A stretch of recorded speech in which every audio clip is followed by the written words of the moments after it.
歡迎嚟到遊戲人生，我係琳琳啊！記得俾個 like 同 subscribe 我個 channel， 記得撳埋下邊個鐘仔喎。今日我哋嚟講下《榮耀繼承者》全面性手遊攻略。先講下我對呢個遊戲嘅睇法啦。今次嘅運營商好大方啊，設咗各種活動同埋各種福利。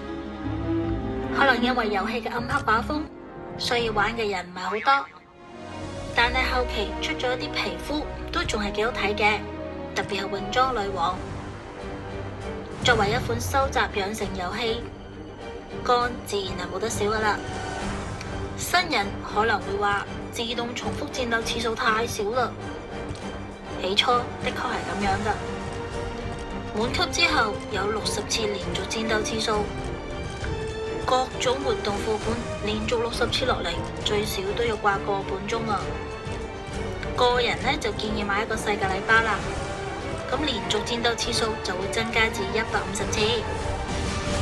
有條件嘅都仲可以去搞一個雲手機，用起嚟好方便嘅咋。晚黑瞓咗覺，關咗手機，依然可以掛機刷碎片。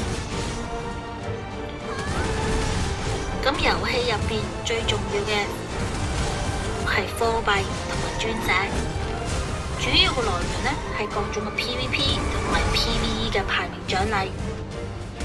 經歷冇耐之前嘅 PVP 系統改版之後，根據成長分數分組方法，對新人都十分之友好啊，唔使擔心會匹配到大佬。現在嘅新嘅版本，新入手坑就會送水米德同埋水魯克。曾經嘅水主幽靈之戰、薩伊爾特最終都係退出咗歷史舞台。兩個無論係 PVE 定係 PVP 都係非常之好用嘅隨從，尤其係水米德 PVP 嘅最佳輸出之一。新手教團通關獎勵木 A 斯芬克斯又係一個非常之好嘅遠程 AOE 輸出。版本更新獎勵2個5星召喚石，新手7日任務送5星自選券，新手14日獎勵送1個5星召喚石加5星自選券，簽到14日送5星輸出召喚石。新手福利真係攞到你手軟啦。其實裝備搭配呢啲嘢就見仁見智嘅啫。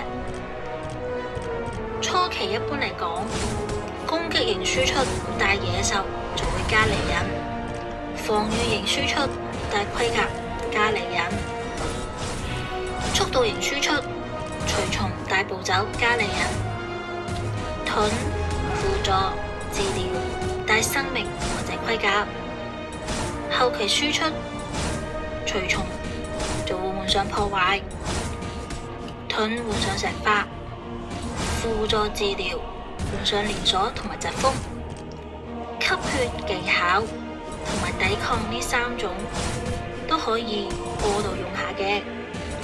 中後期相信你對呢個遊戲都會有一定了解噶啦，可以自己根據自己嘅陣容配搭裝備，呢個都係我好中意呢個遊戲嘅地方啊！即使入坑遲咗，即使係平民玩家，依然可以通過活動任務獲取大量嘅獎勵啊！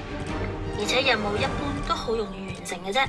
遊戲我會覺得係幾好玩嘅，我會俾4粒星啦，10粒星就滿分嘅。好啦，今日介紹呢個遊戲到此為止，下次再介紹其他遊戲俾你哋啦，拜拜。